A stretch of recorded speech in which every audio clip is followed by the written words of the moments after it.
Let's go. What are you doing?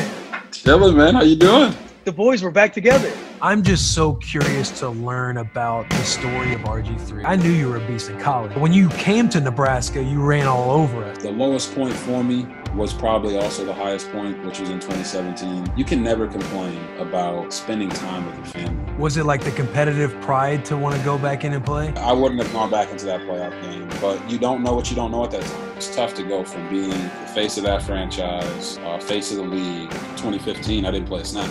I hope people understand how much fun you have that you've been having doing it and making this kind of like comeback. I did not want to be the guy that wasn't ready. What I'm doing now in Baltimore and that year off of football helped reset me, helped me have fun again. I accepted the offer. I'm like, I hate it. It's a bad offer, but guess what? I'm going to go play football. Something is keeping me going. Something is telling me that this is where you're supposed to be. This episode of Bussin' with the Boys, is presented by Barstool Sports. What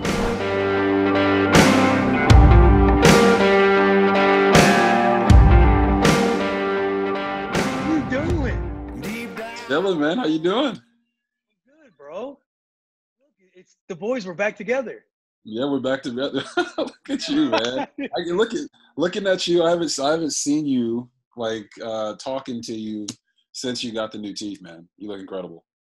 I know all the Redskins teammates and friends and stuff just heckle me, dude, because obviously I had the old blitz package running in my mouth back in the day. Hey, the best thing about it is you're smiling now more. You know what I mean? So I know. Like I love doing it too. It's probably the best investment I've ever made is fixing these teeth, man. How long has it been since you got them? I got them in the summer of 2018. Okay. So right before, like, I was with the Titans in OTAs, and then right after OTAs, I got them. Any problems with them? No, not really. Like, the only thing that sucks is, like, so you'll get temporaries that you put in, Okay. and they're not, like, individual veneers. It's like an entire set. Right. And so you got to wear those for like 2 weeks. And so eating and stuff, you could kind of feel them shift around, not like big, but you could feel it to where you were just nervous the whole time. Like I remember I was in the chair, the dental chair. And I was like, yo, I'm not gonna lie, guys, I'm super scared to do this. And everybody was telling me like not to, like, dude, it's your personality, this and that. And I'm like, dude, fuck the personality. Like I want a better smile. And I was like, I told the doc, I was like, man, if I don't like this, are you able, because they shave them down to like little itty bitty like vampire teeth. Like Right. I look ridiculous. And then they put the veneer caps on them. I was like, if I don't like it, could you shave and trim my teeth, the veneers, back to what my teeth used to look like? And he just laughed. He's like, I promise you're going to like them. But yes, if you are that uncomfortable, I will shave them back down to your original chip tooth and stuff like that. He was like joking on me. That's crazy, man. Yeah, you're killing it though. You look amazing. You know. Thank you, bro. We're too secure men, so we can say that. But I'm Yeah. happy for you, bro. Thanks, man. Yo, I always look at and it's always when DY hits me up. DY, he'll reach out, like just say what's up every now and then, a few times a year. And I'll always, like, my first response is sending him the video of when me, you, and him were in was it your car or his car, when we were driving to the Gaylord Hotel to make meetings, and we were stuck in traffic, and we were like weaving through, following like the ambulance and stuff like that. Like, I'll never forget that, man. Yeah, man. It was. Did I freeze? Was that when we were in? Man, that's when they had like a really bad traffic jam. Yeah, there was like. It was like the ball that they had, I think, for like the military, right? Remember they would have a ball every year, like during Christmas time. And traffic was stopped up. It was chaotic, and you definitely didn't want to be late to a meeting. No, never wanted to. Never wanted to one of those meetings. Yeah, man, he was the best though, wasn't he? Bro, he's one of my favorite teammates of all time, dude. And you don't start thinking about that stuff until, like, you know, your years are like, those kind of years are behind you, and you get to kind of sit back and reflect, and you're like, man, this stuff just doesn't last forever. So you like appreciate all those like friendships that you had that you're like, I wish I would have just enjoyed them that much more. Yeah, you know, it's crazy because if you look at like the Redskins roster now, like I would say like 95% of the guys that we played with there are not there anymore. Right, right. It's same with like college too. Like you get a couple years removed, but you still kind of follow your team because you got your boys that are still on the team that you're rooting for. Yep. And then when it gets to like you don't even recognize the roster, you're just like, I have like no ties really to this organization or college anymore. You don't feel that way anyway. Yeah, you feel like a foreigner, you know? Yeah. I was the same way at Baylor, and I used to go back a bunch, but then obviously, you know, with everything that happened there, and guys start disappearing, you don't know anyone, so you just become like a fan. Like I'm sure you're in Nebraska now. Not all fans have a statue. You know, my man's got a statue. My man's got a statue. Come on, man. Rightfully so, though, bro. You were a stud in college, and we'll get to that stuff. But before we get into all that, like, how you been, dude? Like, obviously, we're on. For those listening, I don't know when this episode's going to drop, but for everybody listening, RG and I were talking basically the Monday right after all of the protests and riots that have been happening on behalf of the George Floyd incident. And so Rob and I are talking now, RG, we'll call him all the fun stuff. But so when I ask him that, that's kind of what I'm referring to. So I don't know if this is going to come out. I don't know when it's going to, but to give people context, how you been, dude? Yeah, I mean, personally, you know, aside from everything that's going on in America, I've been okay. You know, I actually got stuck in California. You know, we went out there in, you know, February, I think it was, February, to kind of like get away, go train, get ready for the next season. And then COVID hit in March, and we were stuck. So we got stuck out there, didn't really know what to do, didn't want to get on a plane. We had my 3 daughters with us and my wife, and we're just like, what do we do? So we stayed for a couple of weeks. And then, you know, bills start to ramp up a little bit. You know, it's not like you stay out there for free. So yeah. No doubt. Are you in an Airbnb? So we were in an Airbnb out there. So I'm like, all right, what do I do? You know, I want to, you know, save money. Don't know if the season's going to come back around or what's going to happen. And because of COVID, we had a house that we're getting built in Florida that got pushed back because everything's, you know, kind of shutting down.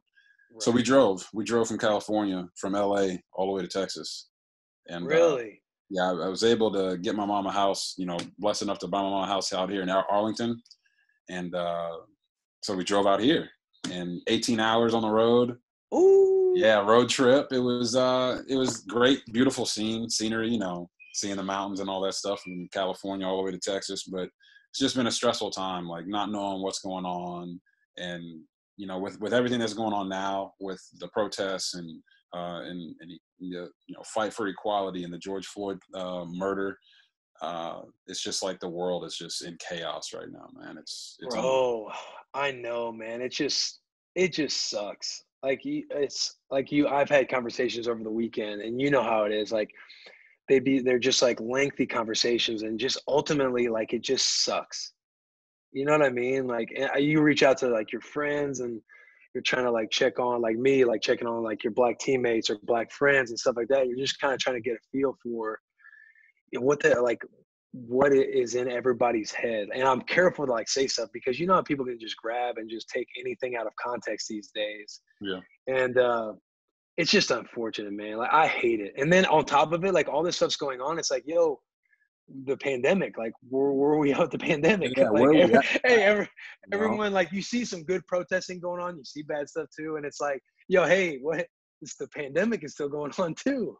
Yeah, so it's like you know, to be honest with you, you know, I gotta say for you, man, like I appreciate you, appreciate your voice. I saw what you wrote the other day about people needing to stop, you know, listen and understand before they move forward or just, you know, turn a blind eye to what's going on. I think in this country for the longest, we have liked to think that racism doesn't exist or that it's gotten better. And yeah, trust me, like from the civil rights movement, it's definitely gotten better. But yeah, like we're not out. You know, like it's people bring up some photo and it's like, okay, like we're not saying that it's we're not segregated systematically that way. I think that people will go to their grave arguing about systemic racism and systematic racism and how it's built in that way, and I don't disagree with that. But the what we're seeing right now with the riots and the protests and the burning of the buildings and the looting, it's not all of that is being done by the right people, of course. Absolutely. But Absolutely. I is, mean, yeah. that is pain from hundreds of years of inequality. And we see this happen, right? We see, a black guy, unarmed black guy get killed, and there's protests.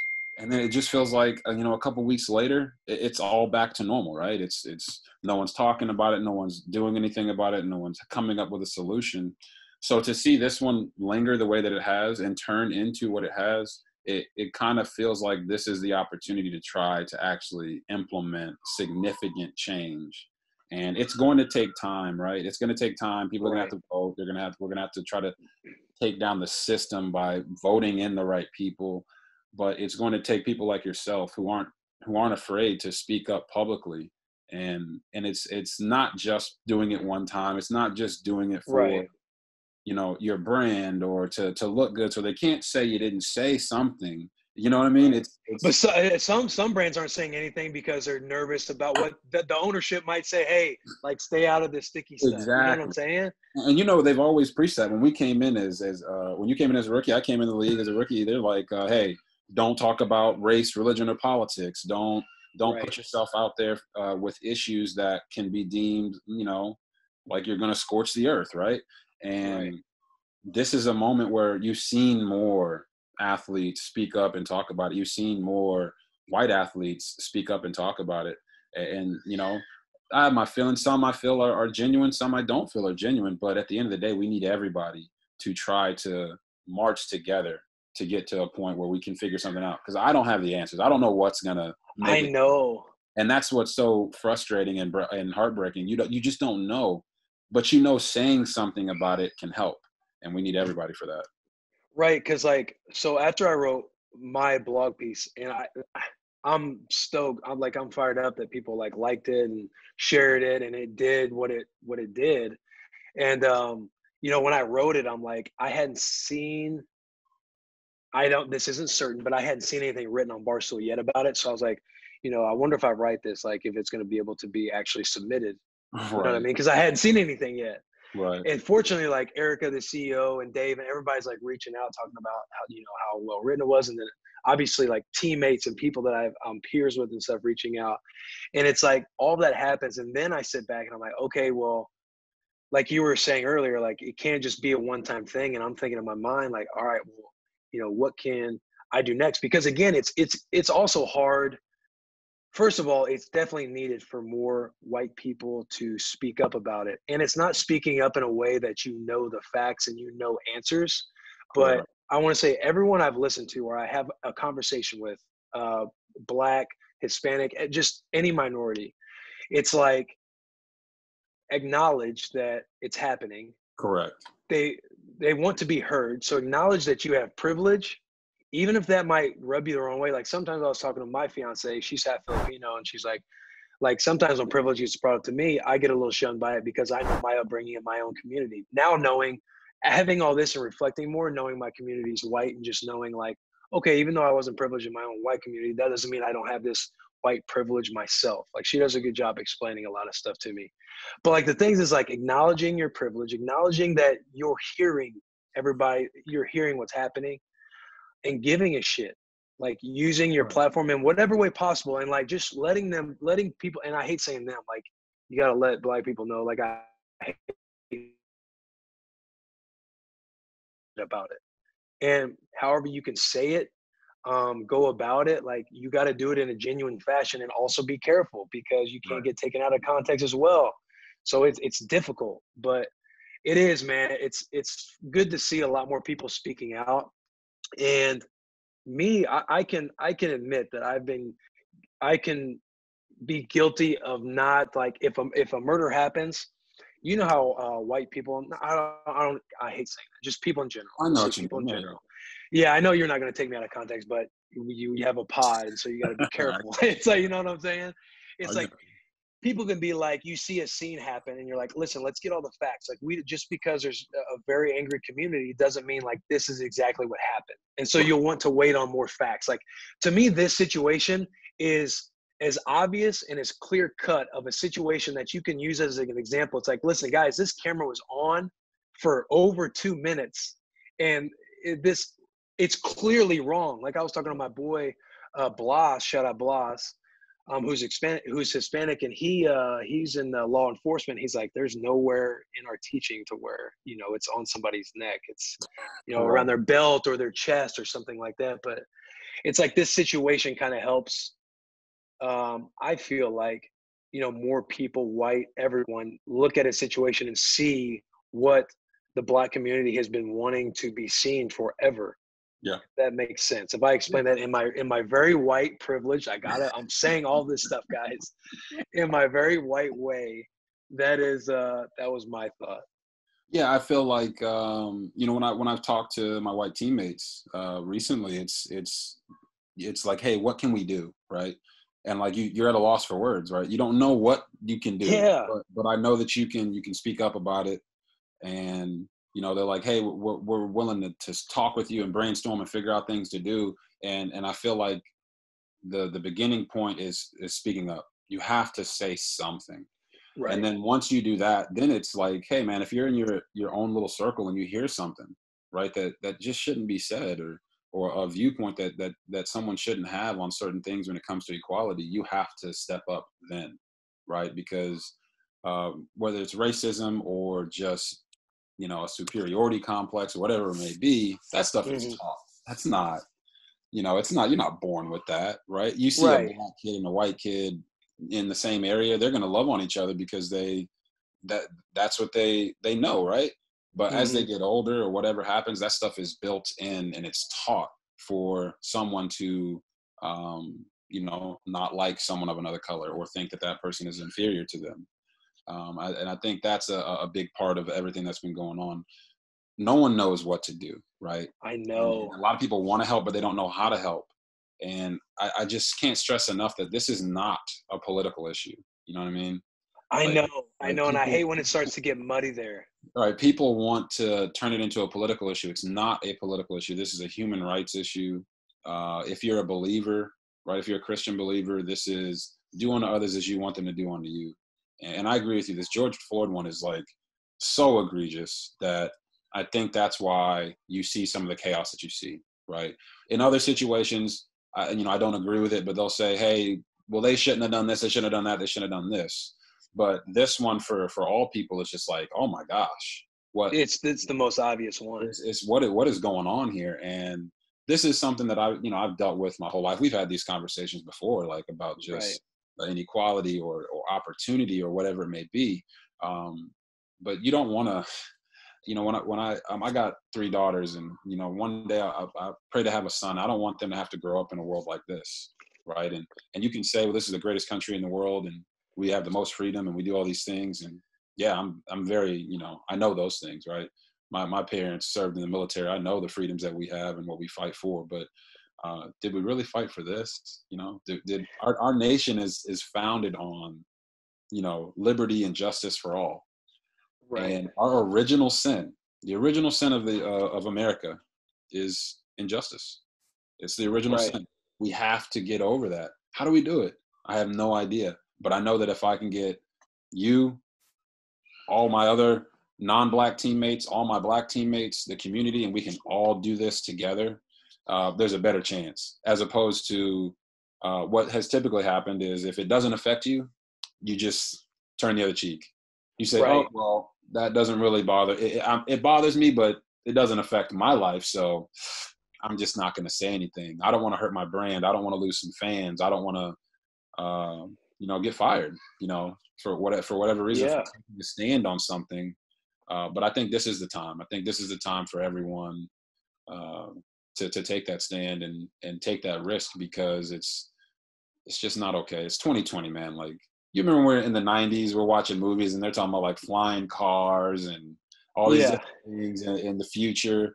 Like, this is the future now, and we don't have those things, and we don't even have justice for all in a country. that was founded upon justice for all. Right. Don't you just wish, like, I'll sit back and think, like, man, I wish everyone could just experience a locker room dynamic.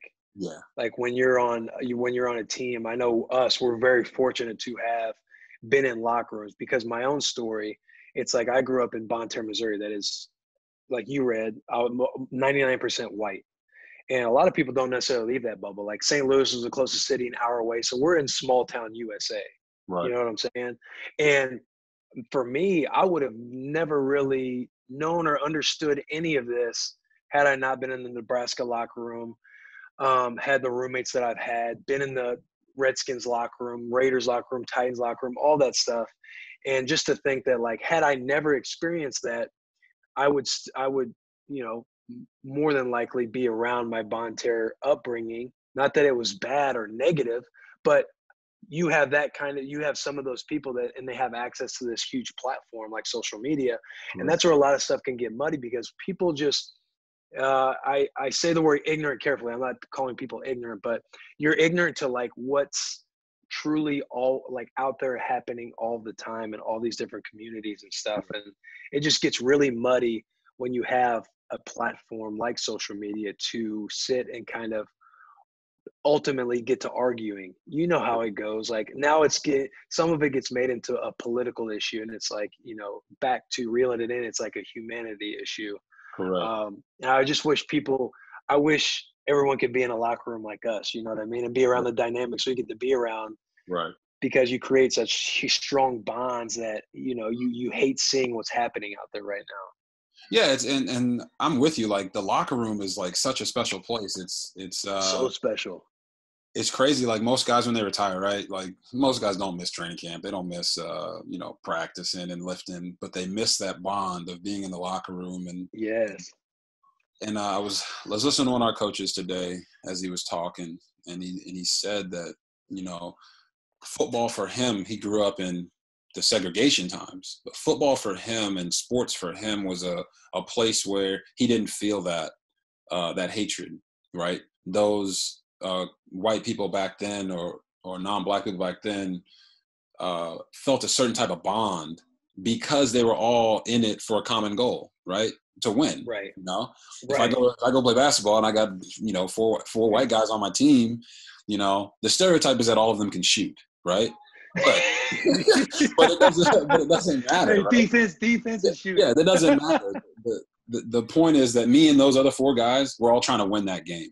So you overlook where you came from. You overlook how much money you have. You overlook all these things that are what I say qualifiers for inequality, and you're all trying to accomplish the same goal. So you're willing to do whatever it takes, right? Shoot the three, pass the ball, dive for the ball, go into triple overtime, whatever you have to do to win that game. And when he said that, I'm like, man, like, how do we get society to that point, to where we're all in it for the same reason, right?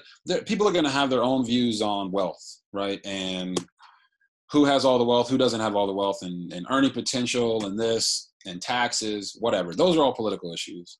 But the fact that we should all be in this together to try to get towards equality and to try to get towards justice, to me, that we should all be on the same team there. We should all be willing to do whatever it takes to get to that.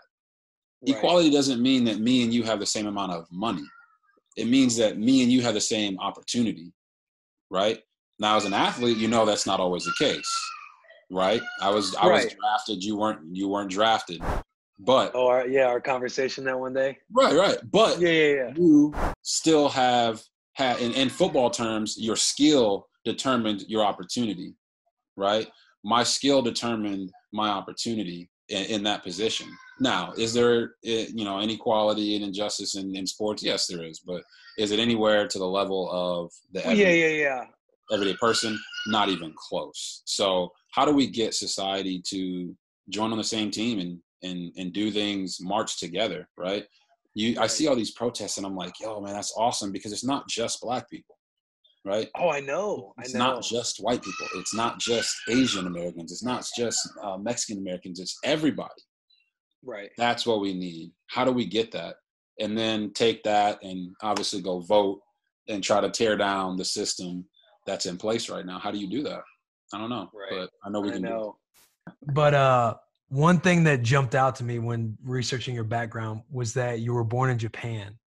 And you said it earlier, like alluding to your parents you were in a military family. Talk about being like a military child and moving around. And just knowing that you were born in Japan made me laugh. I'm like, what this dude was born in Japan? How long were you there? So I was there in Japan for 2.5 years. So for me, I don't remember it. But we got the pictures, we got the videos and everything. And, Yeah. I know you're trying to be politically correct, but the proper term for a military kid is military brat, right? That's what they call it. Okay, my bad. Yeah, military brat. And, my parents being in the military taught me the discipline, sacrifice. You saw it, right? Every single day when we went to war, my mom, my mom was out by that time, and my dad, had to go over and be deployed.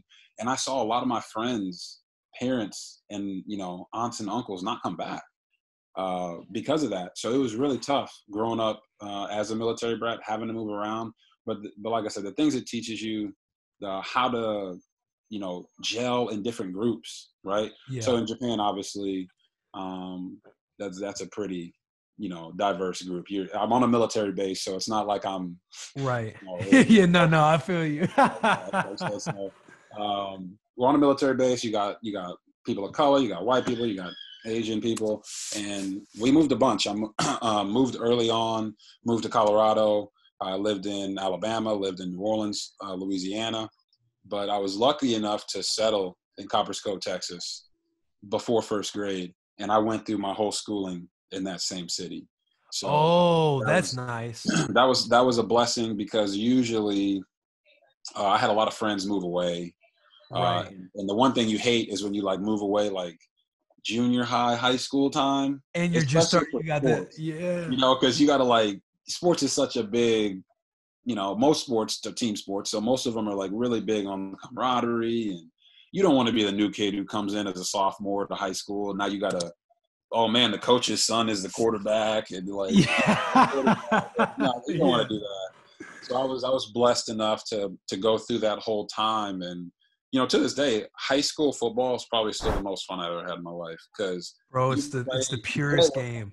With all the guys that you grew up with from kindergarten, first grade, people that you've seen develop. And, I was obviously oblivious. I thought all my high school teammates were going to go to the NFL. So, Doug, I know, right? You think, hey, man, college, for sure. Then you get to college and you're like, oh my gosh, there's a 6'8", 350-pound offensive lineman. I had none of those in high school. So, yeah. And you don't quite know what you're doing all the time. My high school center, he was 5'7". He was 5'7", 225 pounds. And I'm like, man, you're going D1. And he's probably looking at me like you're crazy. And I get it now, but it was a lot of fun. And being a military kid taught me a lot of things. It taught me how to mesh and gel with a bunch of different people in different groups, and try to understand it from everybody's perspective. A lot of times I found myself being the new kid and having to try to find my way in each different community. And I think that's helped me with how I've led, how I've been able to be a good teammate in the different places that I've been, and, just be a better all-around person. No doubt. I feel like if you're a military brat, to be politically correct, you have some of those, those foundational things, those foundational values that, you just can't teach all the time unless you're unless you have those parents or you're around that environment constantly. So, and I think that piggybacks off what you were saying, from where you grew up and how that was. I went to Baylor University, and no one's going to say that that's like a melting pot. It's a private school. It's a private Baptist school, and I believe over 70% of the students that go to Baylor are Caucasian. You're talking about. I mean, same with Nebraska. I mean, people will probably hear Nebraska okay, Will, did you really get out of Bonne Terre, Missouri?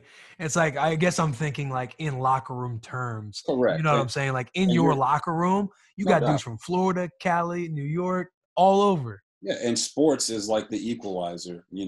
If it's not split down the middle, it's probably favoring minorities. To be honest, at Nebraska, at Baylor, whatever it is. I still remember you walk around campus, I go to class, right?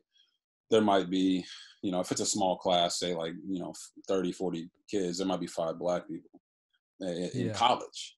But you go to the area where all the athletes are, it's like 80% black, So like it was crazy to see that. And you meet people who have never hung around minorities of any kind because where they live at is so just one color, right? And I ran into that with my wife.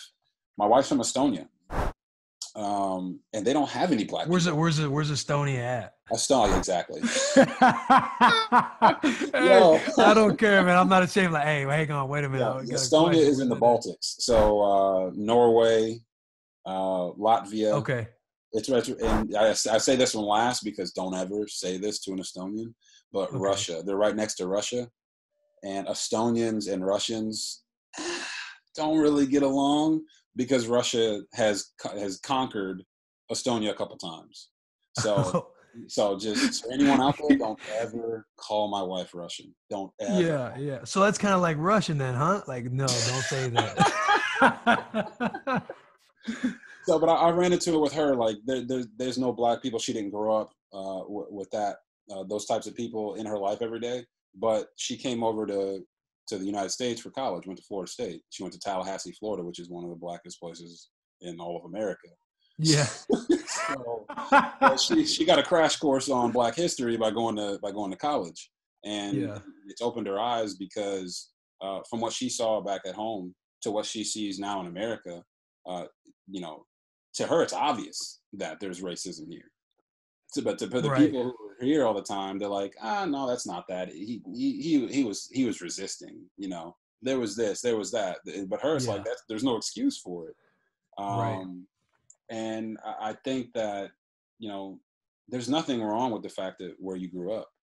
There's nothing wrong that, you being more comfortable with someone who looks like you than someone who doesn't. I think that is natural.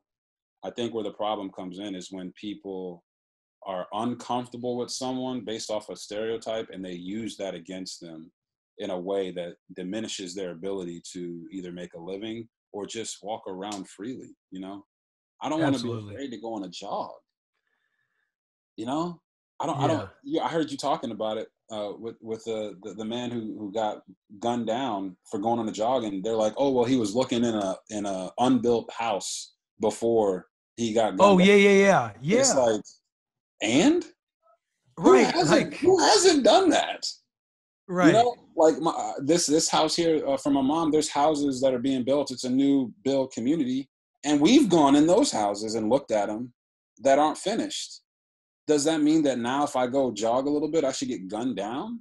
Like, come on. Like, he's not stealing anything. And people no doubt, dude. That's when I was like, examples to justify behavior. And it's like, that doesn't pass the common sense test, Right. Like, I've done that stuff too. And I wasn't like, what did I say? I said, these dudes hopped in the car like it was Grand Theft Auto or something like, this isn't a video game, dude. Yeah. Like it doesn't make sense. But like, to get back to the overall point is that it doesn't matter where you grew up. Right. Right. And just because you don't see people that don't look like you where you grew up, it doesn't mean that when you go to college or when you go somewhere that you can't learn something new. And I think that's what it is. You just have to be willing to learn. And just because something doesn't affect you particularly or your kids or your family, it doesn't mean that it's not going on. And I think that's the point. It's like, I'm not wanting you to get pulled over by the cops and then to fear for your life.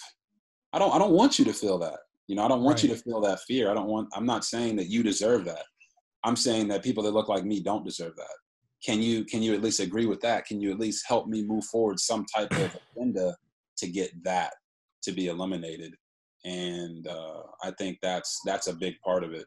But you're right. A lot of people don't grow up with those experiences, so they just don't think it's really happening, right? Right. It's like, take the glasses off and put on somebody else's glasses. It's like, you can't really take your lens off. Like, you're going to have your own filter regardless, but it's like being super curious and like, seeking to understand where the person across from you is coming from about something. Cause I'm not I'm not like you were saying too. Like we're not disappointed where we grew up. I love that I grew up where I grew up, and I get to have this story to kind of share that, like, hey, I've had all of these experiences along the way, and Correct. here's where I am now getting to with just different things. Like shout out Bonne Terre, Missouri, dude. But but like, yeah, being curious, like everyone's gonna have their own filter because they've nobody can help where they grew up. But like you're saying, like, seek that curiosity factor that, you're trying to understand someone else's perspective and listen and, Yeah, grow. You know what I exactly. mean? Yeah, I agree with you. It's almost impossible for someone to really take their lens off, right? Whenever you hear the saying, walk a mile in someone else's shoes, yeah, you can put their shoes on, but you're still going to be walking halfway with your own mindset, right? Right. So if you've never experienced injustice to the level of the African American community or people of color in general, you're not really going to understand it. But you can't go into that conversation with a jaded view like it's not happening. Like it's in front of you and it's been happening for hundreds of years. You can't just say, oh, it's not happening. It doesn't exist. It does Right. exist, stereotypes are like a huge problem all around the world, right? I know, but like the stereotypes too. It's like it's sensitive and like this topic that we're talking about. But I've always enjoyed a good stereotype for jokes every now and then. Yeah. Like being in a locker room. Like I'm scared Oh saying my that on the gosh. mic, but I shouldn't Locker be. room jokes. If people heard locker room jokes, oh man, Yo, bro, it's we have unbelievable. so much fun in there, bro. So, but it's stereotypes have been a problem for a long time, forever, right? But those stereotypes are what lead to people feeling certain ways about things, right? So, right. like I was talking about, if I go on a basketball court and I roll up with this team and, we're called the White Chocolates or something, and I got two or three Caucasian teammates, everybody's guarding them at the 3-point line, right? But nobody's guarding me at the 3-point line because they think, oh, he's African American, he can jump, he's a dunker, he's a slasher. This Caucasian guy over here is a shooter. Now, I'm not saying that doesn't work out that way sometimes, right? Like J.J. Redick is a hell of a shooter. Kyle Korver's a hell of a shooter, and LeBron James is one of the best slashers of all time. But it doesn't mean that everybody is like that, right? No doubt. So But if you rolled up in Bonne Terre, Missouri at a pickup basketball game, and I'm sitting there, I'm like, hey, I want him on my team. Hey, what's your name, man? RG3. Hey, you can be on my team, man. So I'm saying it's not that those stereotypes don't sometimes end up being true. It's just when it's in the negative light, that's when it's like, oh man, we gotta try to overcome that somehow. I still remember, in Cleveland, I had, I've had long hair since like forever, since I went to college. And I had my afro out, right? Not like right now, like I got the buns in right now, but I had the afro out. And coach came to me and said, hey, I need you to come to work with your hair braided or cut it off. I said, coach, why? He said, well, you're black and you're a black quarterback and you can't be presented in that way. You can't come here with your hair not done in some type of way because it just doesn't give off the right message. And I'm gonna be honest with you. It pissed me off because I feel like why do I have to do that? Why is that the message that I'm giving off because my hair looks a certain type of way or because I'm wearing a hoodie or whatever? For the longest, everybody I walk down the street in DC and they'd be like, hey man, I got some weed for you. I know you smoke that. I know you got that. I'm like, bro, like I've never smoked in my life. And I'm not condemning anybody that does. But just because I'm black, I'm wearing a hoodie and I got what people thought were dreads at the time, doesn't mean I'm on the ganja. Well, people thought like, it doesn't mean I'm Mary Jane. Like, come on. No doubt. Hey, yo, try hanging out like in the with your teammates and stuff, and then people are thinking like I'm their agent or like financial advisor. Hey, man, no, put some respect on my name, man. I play too. Like, oh, hey, what's your name, man? Like trying to give me a handshake, like dab me up. So like it's just to that point where, yeah, man, like everybody likes a good laugh, but what's been going on in this country for hundreds of years with minorities in general, especially the African American community, just isn't a laughing matter anymore. And I think people Right. are seeing that, and that's the disheartening part, because you would feel like, dang, why didn't you see that earlier? But I do think this George Floyd incident and the gentleman who got gunned down for going on a jog, those have really brought everybody out to the forefront. Plus, everyone's not doing anything really, right? So a lot of people out of work. So there's more eyes on social media. There's True. more eyes on the news. And it's like 2020 is just complete chaos, man. Like Kobe Bryant dies, and we got coronavirus hits, and now think about the history books that are going to be on 2020 back God. when it's like year 3000, dude. They're going to be learning about all this, and that's why I think a lot of people are doing what they're doing, because they want to be on the right side of history. I want to be on the right side of history that sees a system of systematic injustice crumble. Yeah. Tear it down. I want to be on that side of history, and I think we can do it. But if you had to ask me, I have no idea how. Yeah. I mean, shoot, we're all in it together, man. I know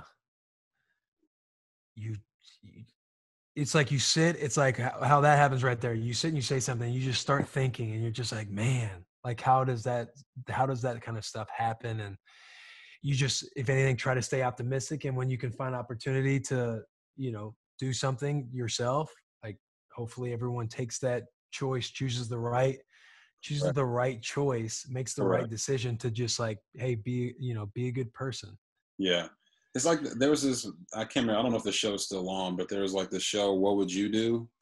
And like they like set these different scenarios up where like a girl's at the bar or something, and the guy's like, he clearly put something in her drink, and he's trying to get her drunk, and there's people around, there's cameras in the area, and they're trying to see like who's going to step up and do the right thing. Right. And as like we've had these talks with the team about not getting involved in certain situations. For sure. And you see some like domestic violence assault happening in a public place. Don't get involved because you could get injured. Call the cops, do this, do that. I don't feel like this is that type of situation, right? This isn't a mind your own business type of thing, because justice for all is good for everybody. You know what I mean? We don't want Black fathers to be incarcerated at alarming rates that are taking them away from their families.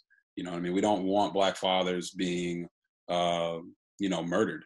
Because, I mean, that's what George Floyd was. That was murder. It wasn't right. It wasn't any of that stuff. Just no remorse at all. And, I just think that those are things that people have to really pay closer attention to. Well, yeah, it's like we're kind of in a point. And I was just thinking about this as you were talking. It's like everyone has a little bit of sense of ownership right Yes. now in this moment, to where we're now in a leadership role in your own capacity. It's not like, hey, this is our leader of this and that. It's like everyone has a little bit of leadership right now and some accountability and some ownership in this. They can take part in that. And It's like, if you see something, say something, type of thing. And again, the whole seek to understand thing. It's like, but I do feel like we are, you said something that triggered that. We're kind of a spot that's like, we all have a little bit of ownership in this part right now. Yep. And like you were saying, it's not like, don't stay removed from the situation because of the repercussions that could come from it. Right. You know what I mean? Now it's like a thing, hey, see something, say something. And, hopefully you're looking around and you got more people that are doing the same thing you are. Right. It makes me laugh. It's not funny, but it makes me laugh that, like growing up, they always talked about don't let peer pressure get to you in negative things, right? So underage drinking, whatever it may be. Yeah, still say no to drugs, kids. Yeah. You know what I'm saying? So like, okay, you get all these pep talks and they're like, peer pressure can be good, peer pressure can be bad. Don't let the bad peer pressure affect you. And I feel like right now there's more peer pressure for non-people of color to step up and say something, right? Right. To the point where when you first saw it happening, you're like, wow, now that's big. You that's big. You get Tom Brady posting an image of something where he's never really went into those areas at all. You know what I'm saying? Right. You're like, oh my gosh, okay, we're making some progress here. We got to get more people to do it. But then after like a week of all this stuff going on, then you start seeing more people start coming out. But there's a feeling that it's due to the peer pressure that if they don't say something, people are going to look at them differently. And I look at it like the church. Okay. People have their feelings about the church. They have their feelings about tithes and offerings, right? Right. And I've heard every conversation about it, right? But at the end of the day, if you are tithing and you're helping the church out, the church is spreading God's word in some type of way, whether you agree with how they're doing it or not, right? So, I have my own feelings about that. That's a whole nother conversation for a whole nother time. Yeah. But that's the way I look at it. So sometimes when you see people come out and say things, it's still good, right? Regardless of whether they are feeling peer pressured into it or not, it's what you do next that really matters. And you said that. You wrote that piece. It was, beautifully worded. And it's like, what do I do next? Do I continue to be vocal? Do I work in my own circles to try to improve or attack things that I see? Do I work with, these different organizations to go out and be in the community in whatever type of way? It's what you do next that really matters. Don't just say something to say something, Right. And so I'm thinking about it and I'm like, man, like people are really being peer pressured into saying something right now. And even still, some people aren't saying anything. Right. And I do think, that's something that needs to be said. Like your brand should never be based off racism. If you're afraid to lose fans or notoriety because you say something about injustice, then that itself is a problem.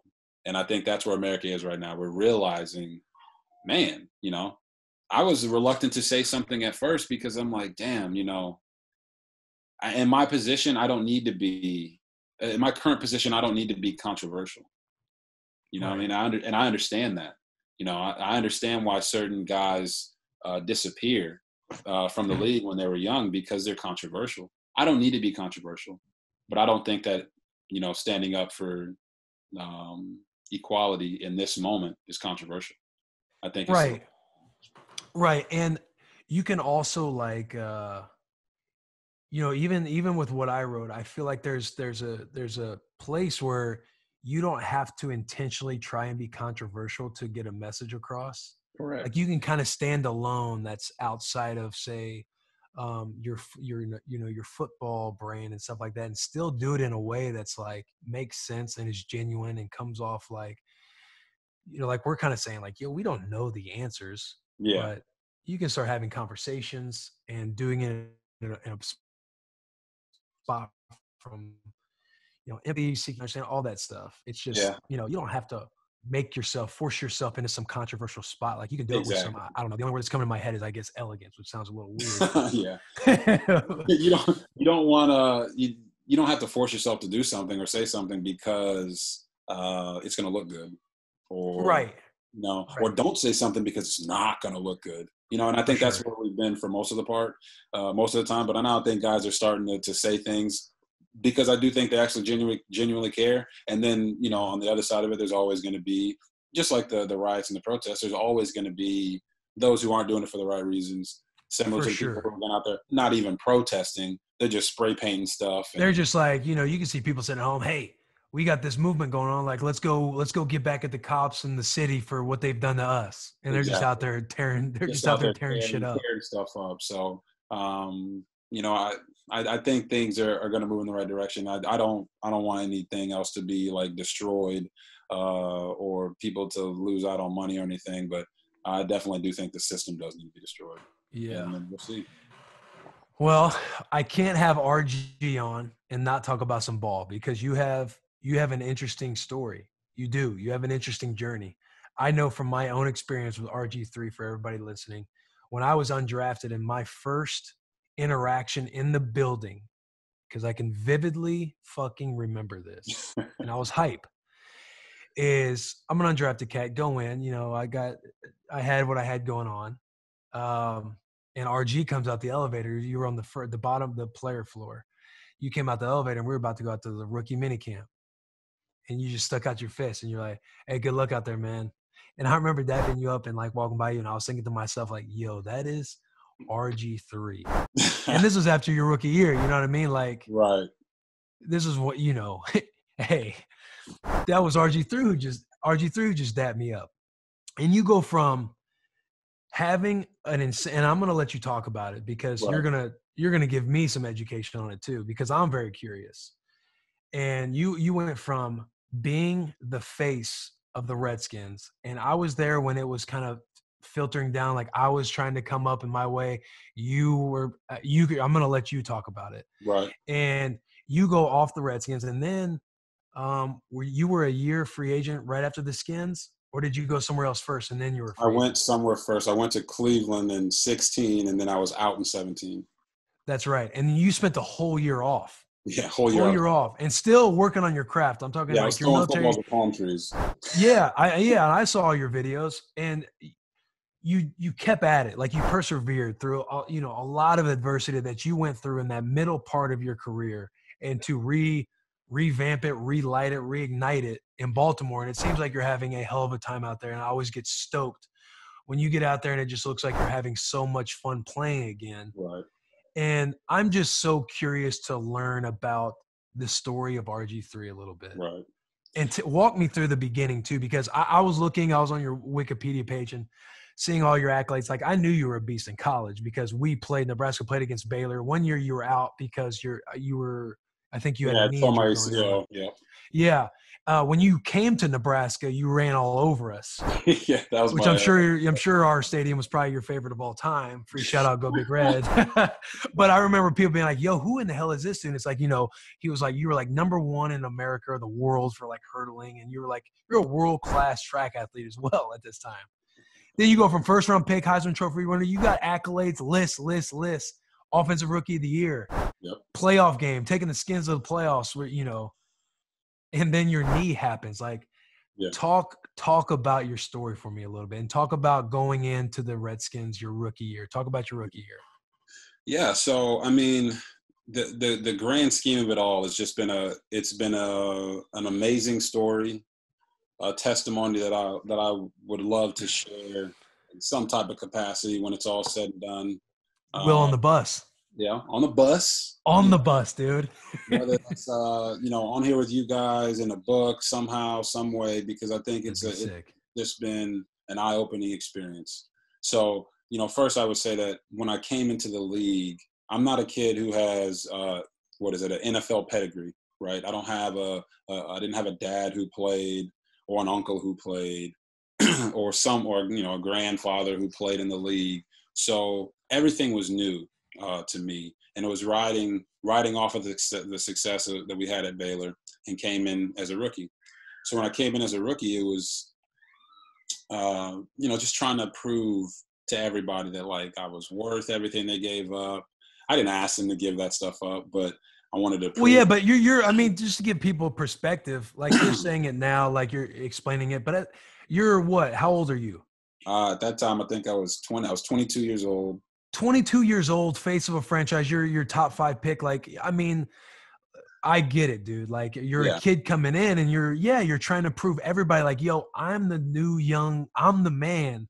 Right. Hey, I'm the man in this piece. Denzel Washington, dude. 23-hour lockdown. I'm the man up in this piece. Like, yeah, you're always trying to, like, for sure, dude. Yeah. There's like being young about it. And I'm not trying to talk about it, right? I'm not trying to do anything that a rookie is not supposed to do. You know, we had Santana Moss, we had Chris Cooley, we had all these veteran guys, and I'm like, I'm starstruck when I walk in the locker room and they sit me next to London Fletcher, right? Anyone who knows football, right, knows that London was like that guy in Washington. That dude. You know, he was that dude. So when I got there, I'm like, oh man, I'm like right next to London Fletcher every single day. And I get to throw the ball to Santana Moss, and I get to throw the ball to Chris Cooley. I'm losing my mind as a rookie. Like, this is incredible. Hell yeah, dude. And, you come in and you make your mistakes, right? And you get better. And you make your mistakes and you get better, as you know. And you slowly figure it out. And for me, London was a big part of that because I had to go against him every day in practice. So Shanahan's system wasn't the easiest system to maneuver and operate, especially as a rookie. So when it's check, recheck, and I'm having to check, recheck against one of the greatest middle linebackers of all time, like, that's not fun. I make a check. He knows what check I'm making. Oh, no question. He's a stud. Either that or he read the script. Yo, that ongoing argument every day. Oh, like, y'all knew what was coming. It's like, no.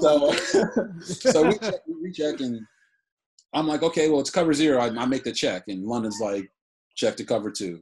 So I check back. He checks back to cover 0. I go to coach and say, hey, Kyle, like, what am I supposed to do? Like, the dude knows all the calls. He's making all the checks. And Kyle just says, I don't know, just go play ball. And for me, there was this sense of just go play ball my rookie year. Go play ball. I didn't know everything, right? I knew the offense, but I didn't know everything that the NFL was going to present. And, that run against the Vikings was a complete misread by me.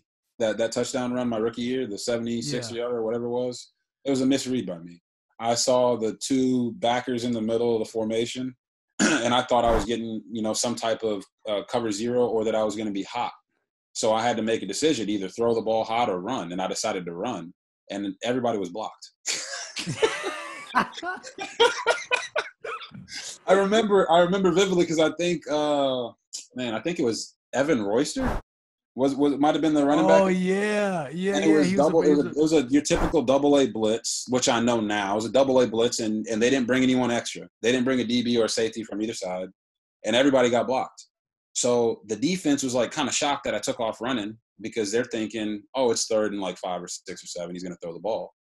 So I'm running the sideline, and coach, I can see Kyle and I can see Mike, and they're both saying, get down, get down, get down, because all we needed was the first down to win. All we needed was the first down to win the game. And I looked at the safety, which I think was Harrison Smith at the time. I'm like, I can get past this guy.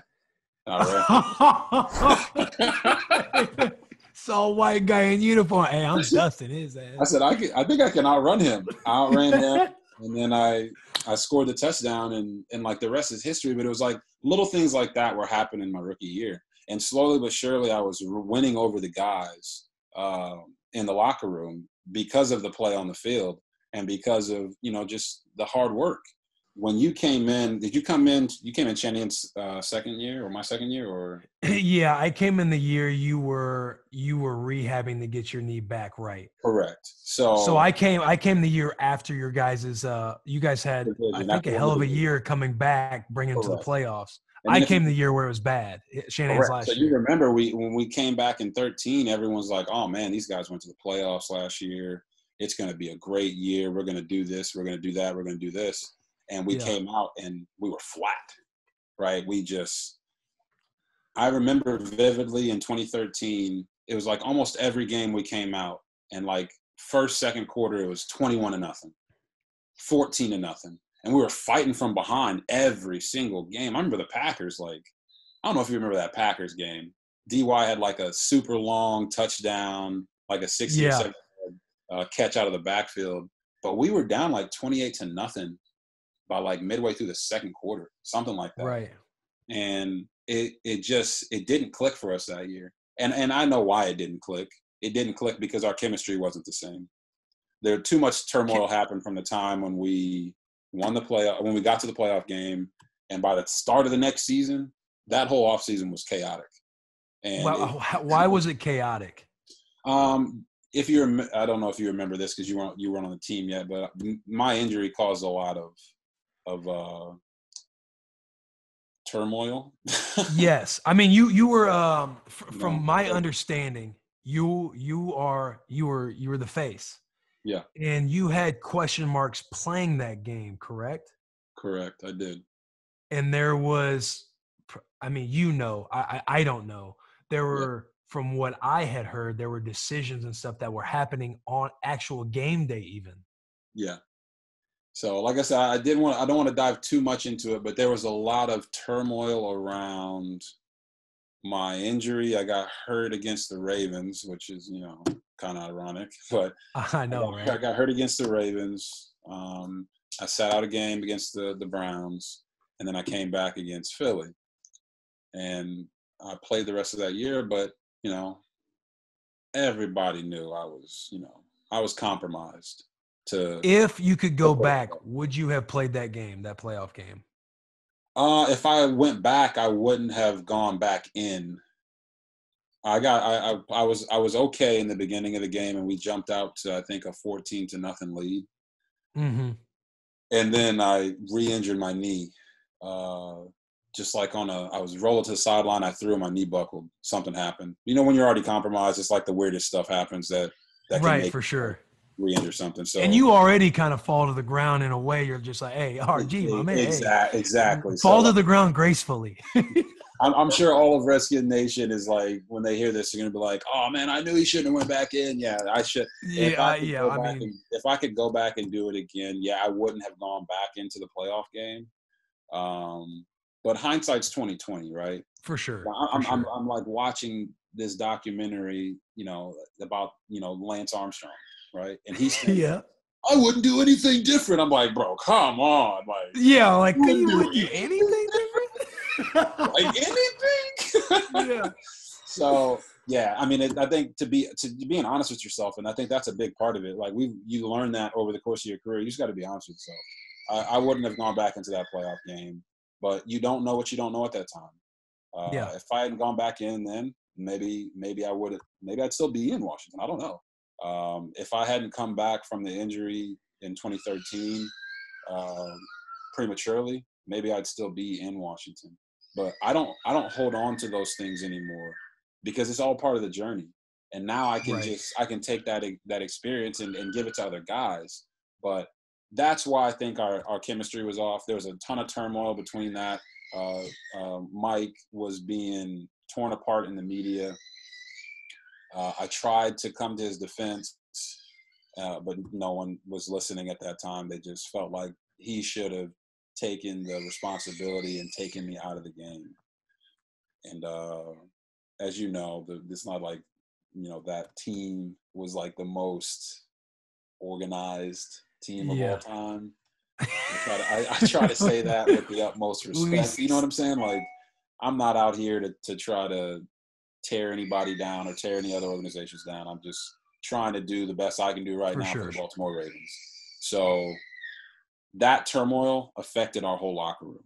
And now guys are having to answer questions every single day about what's going on with RG, what's going on with Mike, what's going on with the doctor, what's going on with his knee. Is he going to be ready for the season? Is this going to happen? What if he gets hurt next year? Are you going to pull him out of the game? And it was just like, it was chaos from that standpoint of it, to where you didn't know what the right answer was. Well, Washington media is crazy too. Hey, am I gonna come back and be ready for week one? Yeah, I mean, why wouldn't I? Why wouldn't I want to do that? And then it just became this whole thing of, well, why would he come back for week one? And why would he do this? And why would he do that? And I think that really affected our team. It became, for lack of a better explanation, it became all about me. And I think that really affected the locker room to the standpoint of, what the hell is going on. So for sure. I learned that. And don't get me wrong, I made mistakes in my time in Washington, going back into that playoff game and fighting to play so hard was one of them. Did you was it like the competitive pride to want to go back in and play? Without a doubt, Yeah, that's what I'm saying. I'm sitting here, it's like, I know. Who was in front of you, right? It didn't matter. It could be London Fletcher. You'd be like, I'm the best linebacker. They need me. Yeah. That's just our nature, right? Our nature is to want to play. So when you get hurt, some of us like to think of ourselves as gladiators, as superheroes. You have one or two responses. The one response is, all right, I'm done. I'm not going to play anymore. And from myself, I think that's the selfish response. The other response is, I got to be out there with my brothers. I have to put it all on the line. And I don't think that's a selfish response. It is up to other people to try to pull you out of that, but you should always want to play, right? I think that's in our DNA. You always want to play. Your leg could be falling off and you're like, tape it up, I can go. Yeah. And if you can't, it's their job to tell you, nah, sit out. You're not going to do that right now. So I think that really affected our team in 13. And then obviously 14, we got a new coach. And like I said, all that stuff I'll definitely write about someday. No doubt. The new book. But yeah, shout out the new book, RG, baby. But coming out with one. I'll write about that stuff another day. But I think it was tough to go from, I think anybody would say it was tough to go from being the face of that franchise, face of the league, to by a little, 3 years later, 2015, I didn't play a snap. Right. You remember? I was, I was playing scout team safety. I know, dude. So I know. It was like, you go from that to that, and you're like, okay, how did this happen? You go from helping a team win the division for the first time in 12 years. I think 1999 was the last time they won the division. And you go to the playoffs for the first time in a while. And then 3 years later, you're like, damn, they didn't even give me time to develop or time to overcome these injuries. Because that was a big part of it for me too, was the injuries. I tore my ACL, I broke my ankle. And then there was the phantom made up concussion in 2015 in the preseason. But let me not go there. It's just that was part of the story. 100% it was part of the story. And I just look at it, I'm like, man, like Matthew Stafford got hurt his first 2-3 years in the league, and they stuck with him and gave him an opportunity. I didn't get that luxury. And in 2017, I let that go. That's why I can talk about it freely now. There's no animosity. It's like, This is what happened, and now I'm moving forward. So what I'm praying for is that I get a chance to play for the next 10 years, because quarterbacks, we can play for dang near forever. So I'm 30. I'd love to play into my 40s, but I want to play for another 10 years at least. And now I'm praying that, and through the work ethic and the hard work, that now I'll be blessed with the luxury of getting that time, staying healthy for the remainder of my career and playing at a high level. So for me, I've been healthy for the past 3 years, and I think that'll continue. I just need an opportunity, and the Ravens have given me one right now in this capacity, and I'm going to make the most of it so that when I do get my opportunity to be a starter again, I'm ready. Yeah, and the thing too that, I hope people understand is how much fun you have that you've been having doing it and making this kind of like comeback. You know what I mean? Like, it's a cool story. Like, you hate that it happened. Right. Now, without going into much detail on the other side of the fence, that'll probably be in your book. If you could talk to young RG during those first few years, what kinds of things would you tell yourself that you could have probably went about, not things, but maybe playbook wise, maybe learning wise? Like, what advice would you have given your young self back then? If you could go back and be like, and grab yourself by the head and be like, hey, make this decision, or don't write it like this, or maybe it's reading media stuff. I don't know what it is, but speak on yourself a little bit about some things that you might have changed. This has always been a tough thing for me, because I've had this question before, and I've answered it. The tough part is that, like, me, Comp, there was some storylines that were just not true. Sure. There were some media reports that just weren't true, whether it was about the locker room, about myself and my study habits, or whatever it may be. Anyone who's ever been a teammate of mine knows that those things weren't true. So I'm like, okay, what would I have told myself? One of the mistakes I really feel like I made was I used to talk after Mike in the media. It was just the way the Redskins had it set up, right? Mike would talk, and then I would talk. And I felt like sometimes I was too anti what was being said, if that makes sense. If it was, hey, are you going to come back and be ready week 1? They would ask Mike that, and Mike would say, we're going to be cautious. We're going to, take our time. We're not sure if he's going to be ready.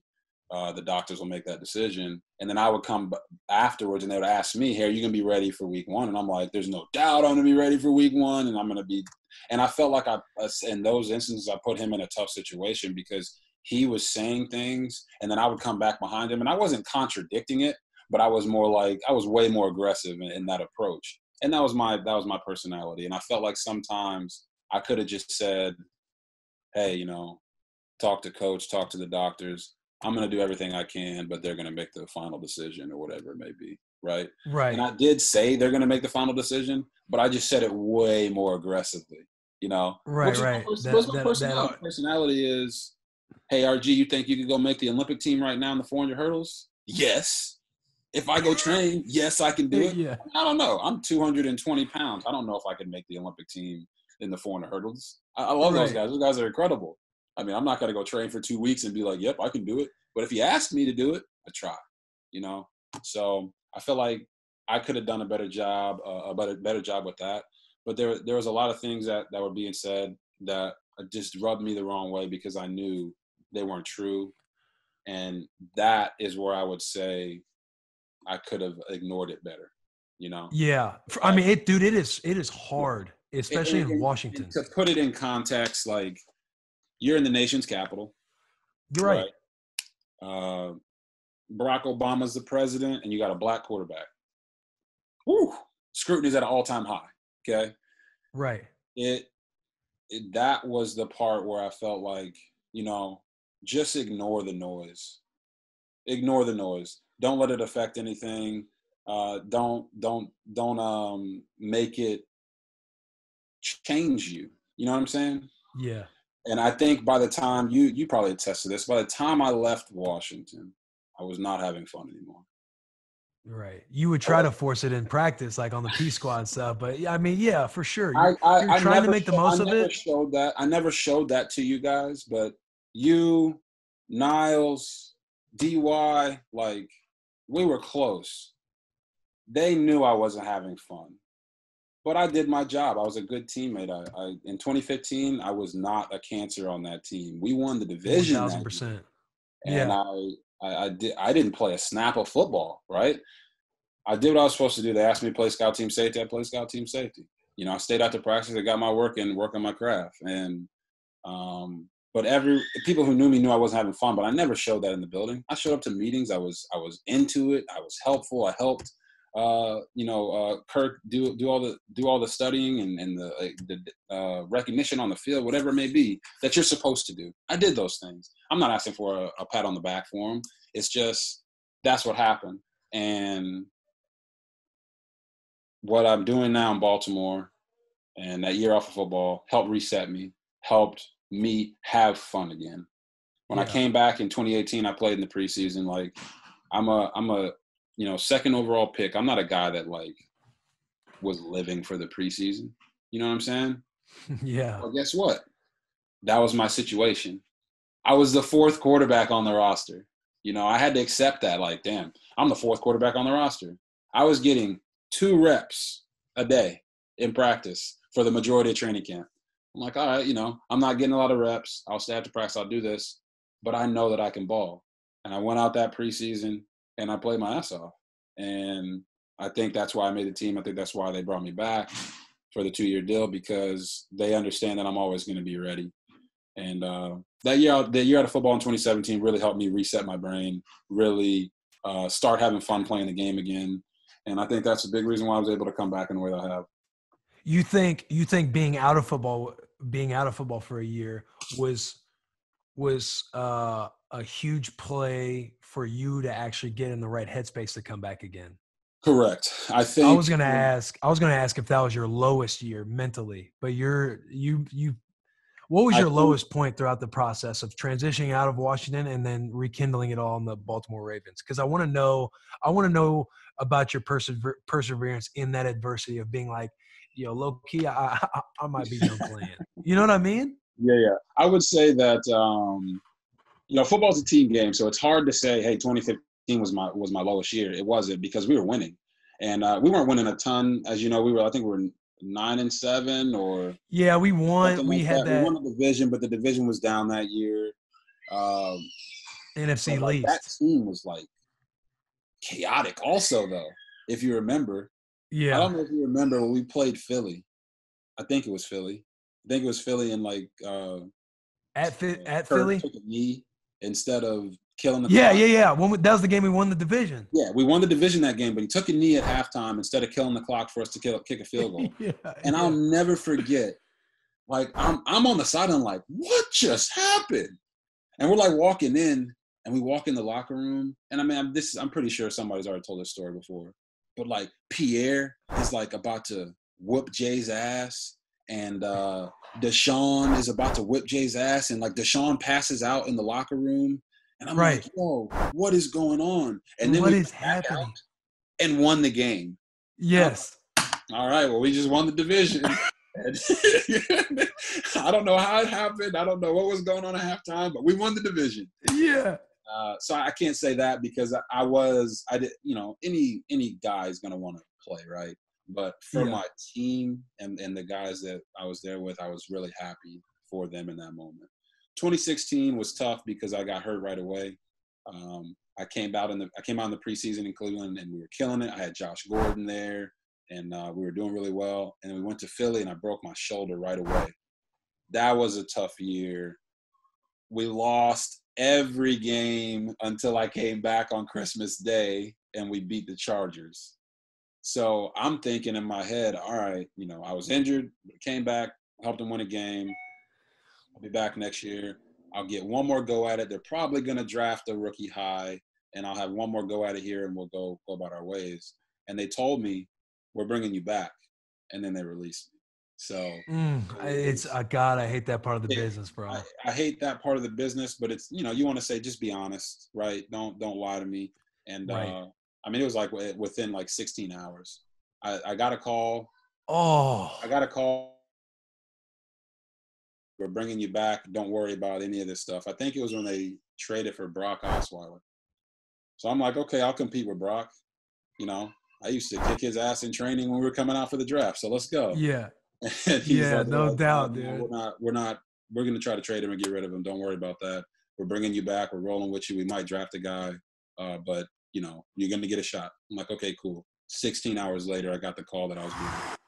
Like, man, what's going on? So now that's transitioning from that happened in 2017. So now I'm thinking, okay, they let me go. I'm going to get another opportunity. Yeah, might not get paid as much money, but I'm going to get an opportunity to go in and compete to be a starter.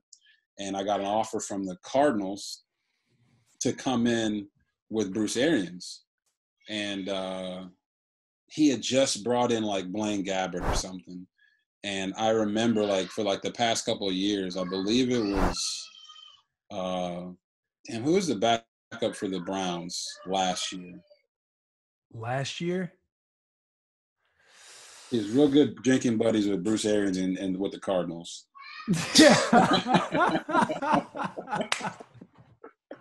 Hey, that's hilarious. Oh, was it Stanton?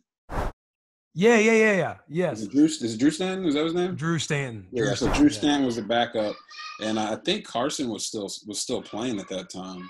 Yeah. I'm like, in my head, I'm talking to my agent at the time. I'm like, yeah, you know, Drew has come in and not played well, but Bruce really likes him. He's good for the room. He's good for Carson. And they just signed or brought in Blaine Gabbert. So why would I go there? I'm going to be the fourth guy, odd man out. And he said, yeah, but, you know, and the contract they offered me, I'm like, okay, I can't take that contract. That's just a bad deal. So I turned it down. He said, if you turn this down, I don't know if you're going to get an opportunity to play until training camp. So I turned it down, didn't get an opportunity, didn't get another call until training camp. And then I had a tryout with the Chargers, and I did really well. Killed the workout. So much that they used it as leverage to trade for Cardell Jones. Yeah, so they traded for Cardell Jones because they were pressuring the Bills. They're pressuring the Bills with me saying, look, if you don't trade him to us for whatever pick, 6th-round pick, then we're just going to sign RG3. So they traded for him. And I got a call from the Baltimore Ravens in 2017 when Joe Flacco hurt his back. And they said, we want you to come in. We're going to play the Redskins, but we want you to start the game because they were trying to hide Ryan Mallett. because they didn't know if Joe was going to be healthy. So they didn't want Mallet to get hurt playing against the Redskins. I said, all right, man, like, why wouldn't I want to play against the Redskins, right? Wow, what? Hell yeah, let's go. I would love that. I said, okay, look, I'll come in. I'm ready to go. Like, I've been training. I'm all for it. But I need you to give me some type of assurance that I'm not going to come in for 2 weeks and be released.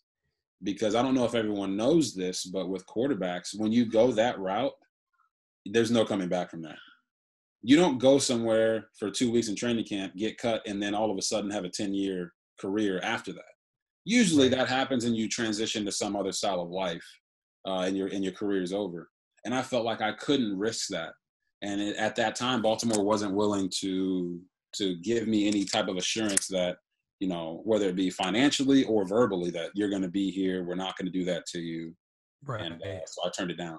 And when I turned that down, then I got a bunch of calls throughout the year, but nothing really materialized to the point of a contract offer. And I sat out the whole year. So I was ready the whole football season. I was throwing, watching. And you could have actually taken the chance to go do that, and you just chose to turn it down. I chose to turn it down on multiple occasions because I felt like it just wasn't the right move. Correct. For sure. This is chess. It's not checkers. You know what I'm saying? Like, you don't just take a opportunity because it's there. You take the right opportunity. And I honestly felt in my heart that I made the wrong choice by going to Cleveland. And I was making a checkers move instead of a chess move. So I wasn't going to make that mistake again. And it cost me a year in my football career. Now, during that year, I got to, like, settle my whole life. Like, what am I going to do with or without football? I got to watch my daughter grow up. I got to spend more time with my family. Have the weekends. And they were out there every single day with me. And my wife was telling me, I'm out at the track. I'm in Miami. I was in Florida at the time. I'm out at the track in Miami, and I'm running 300 hurdles, okay? Because I was like, you know what? This is what got me here. Why not go back to some of this style of training so I can get my speed and trust and all these other things back? Right. I'm running 300 hurdles, and I'm dying, comp. I'm dying. Like, 300 meters without hurdles is tough. Hurting. And, like, I have 5 reps of it, and I get to the 4th rep, I finish it, and I'm like, I'm like dead leg walking, like knees aren't straight, knees are bent, no flexion in the calves because I'm toast. And she says to me, she says, baby, you don't have to do this. You don't have to do this. Like, you're financially secure. You don't have to play another down in your life. I don't want to see you get hurt, going out there and playing. And I said, nah. I said I had 5. I'm going to do 5. Right? I didn't even address the other stuff. I'm just like, I said I had 5. I'm going to do 5. And I did number 5.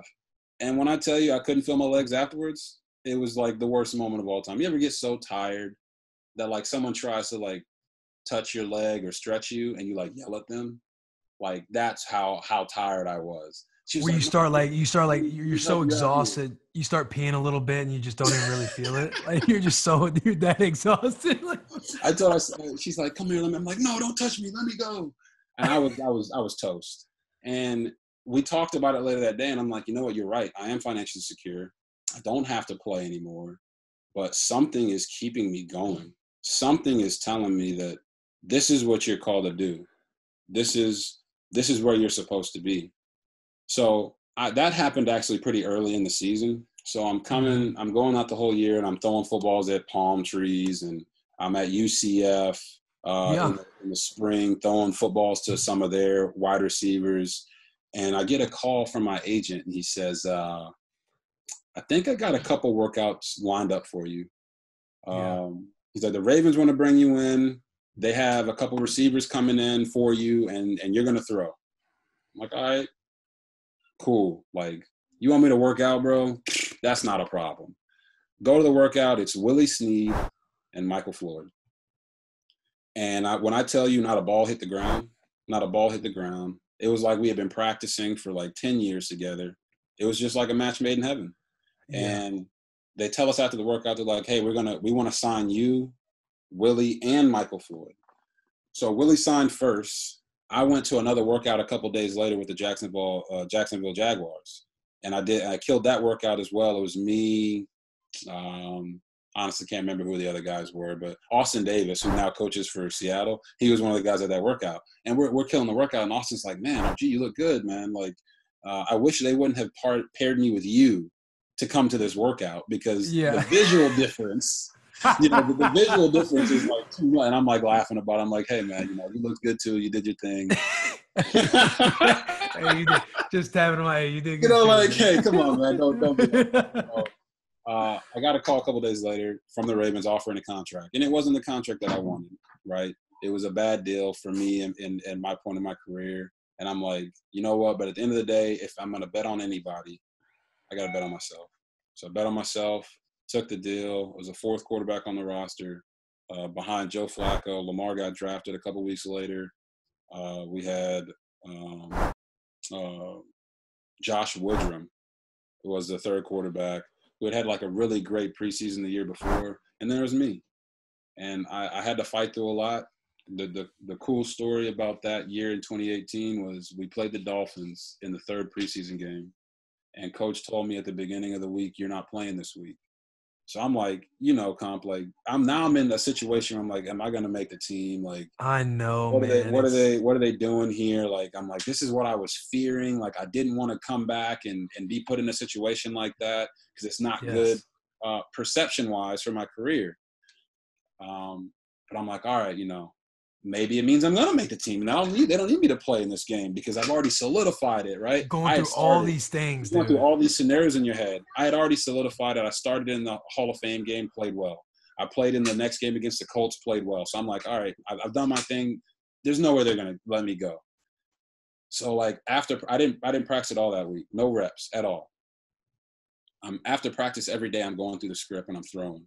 I'm like, okay, I'm going to stay ready just in case, right? Just in case something happens. It's not like he said, hey, RG, you're not dressing this week. He just said, yeah, you're probably not going to play this week. Yeah. And I started that game. Hey, way to stay ready though. That's what guys don't understand. Yeah, you have to, because when your opportunity comes, you don't know. So I stayed ready. I ran through the script. I was throwing. I was doing all these things. And the night before the game, he tells me, hey, we're going to sit the starters. So there's a chance that you're going to play. And I'm like, no worries, coach. I've been staying ready. I'll be good. Day of the game, I get a text message. Hey, RG, you're starting tonight. Now, this is me starting without the starting left tackle, without Marshall Yanda, without the two starting receivers who at the time were Michael Crabtree and John Brown, Smokey. And going against the Miami Dolphins' #1 defense, Cameron Wake, all these guys, just heat-seeking missiles off the edge. Right. And we went out and we moved the ball up and down the field on them and played great. And that's why I didn't even have to – we had the Redskins the next week, and everybody's like, oh, man, RG is going to play against the Redskins in the preseason, yada, yada, yada. And coach didn't even play me in that game because I was ready to go against the Dolphins. So it was a testament, and like for the rest of that year, everybody just kept saying, "Hey, RG, you ready? Yeah, we know you ready." And it was just a thing with the locker room because they knew, like, how's this guy going to go all week with no reps, start the game, play well, make the team, and have this comeback story start? First time Baltimore had kept 3 quarterbacks, I think, in like 9 years. It was truly special. So the lowest point for me was probably also the highest point, which was in 2017, because you can never complain about spending time with your family. You can never complain about, getting to watch your kids grow. And if I had stayed home and been out of football that whole year and then lost the passion for the game and just was like, man, I don't want to do it. I'm going to go do this. I'm going to go do that. I'm going to go do this. I wouldn't be playing right now. I didn't lose it. It made the fire inside of me grow even more. And it taught me a lot about myself. I just think this is what God's called me to do. He didn't call me to be a backup quarterback. But right now, I'm being honest with you. Right now, that's my role. And I'm going to be the best at that role. And I think if you ask anybody in the Ravens organization, they'll tell you, I show up to work every single day to go out there and kick ass. I'm not here to play games because I understand how valuable it is. And I understood it in Washington. I understood it in Cleveland. But now having all those experiences in my belt, I understand how valuable this time is and how much you have to make the most of it. For sure. That's, I love hearing that, dude. And you said it earlier. You're like, I learned a lot about myself. Like that moment where you prepared that week, not knowing if you're going to start. Because that's how a lot of stuff happens for guys. Like your opportunity comes just out of nowhere. Yep. And if you fail at that opportunity, you know how guys are. It's like, yeah, but everybody has every reason in the book to say why you failed. Exactly. But that is the majority of just really life but definitely in the NFL. It's like being ready for all these opportunities. Yep. And that's what's going to happen for you. Like for me, I would have never gotten my shot had Keenan Robinson not tore his pec the first practice of training camp. Correct. I was fourth on the depth chart. Another undrafted guy ahead of me, Jeremy Kimbrough. And he had hurt his hamstring right before the first preseason game. So I got a shot to play with the twos. Yeah. And then people come up to me, like I remember Shanahan, like, oh, I should call you Mr. Interception. Cause I think I picked one off from like you and Kirk one day in practice. Yeah. And you just start getting noticed and you're just like, you stick to like what you were doing, even when you have every reason to like doubt yourself, doubt the experience and be like, I don't care if I'm done after this. You know what I'm saying? Yeah, I know exactly what you're saying. I'm going to go ahead and say that you probably didn't pick me off, but it's okay. You can tell me. Hey, I'm going to say, hey, now I'm going to have to find that film. I'm going to have to hit up Big Mike. Hey, Big Mike, get back in the videos. But no, you came in and it was just like, man, like these opportunities, it's not, I don't want to say fell into your lap because you definitely earned them.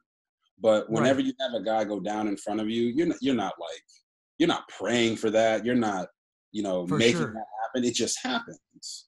And when you stepped in there, you balled out, after a couple of weeks in training camp and really after the first preseason game, most of us knew you were going to make the team. It was not me. I'm scared. I'm a scared little boy. Just like, it was just a matter of, okay, well, he was undrafted and they like this guy and maybe they paid this guy a little more money. For sure. What are they going to do with that guy? It wasn't an issue of did you make enough plays? You made enough plays.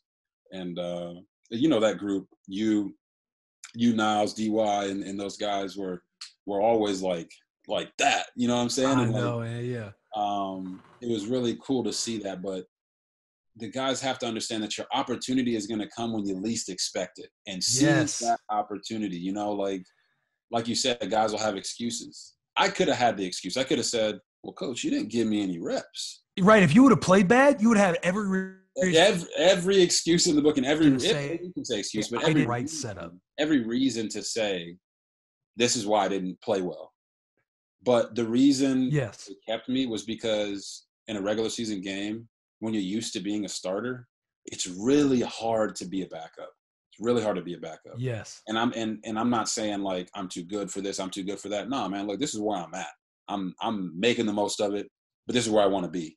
You weren't the fourth guy on the depth chart saying, you know what? I'm the fourth guy on the depth chart. Yeah. You weren't saying that. Man. You were saying, I'm better than that guy. I'm better than that guy. I'm going to go show it. I'm going to show it every single day. And when my opportunity comes, I'm going to make the most of it. So they got to see me with no reps all week go out and perform at a high level. That's exactly what every backup QB in the league has to do. No reps all week. And then go out and play at a high level if your number is called. So I think that gave them the confidence. And obviously what I've done in the past in Washington and in Cleveland. For sure. Also gave them that confidence. But it's just – I can't stress it enough. You have to be ready. And I'll tell you this, Comp, that is what drove me. That is what drove me in 15 when I didn't play a down. That's what drove me in 16 when I broke my shoulder. It's what drove me in 17 when I was out of ball. The only difference for me was I let go of DC. I let it go. I hadn't let it go yet. And I hadn't let it go until 2017 when I was out. And I didn't understand how much of a burden that was for me.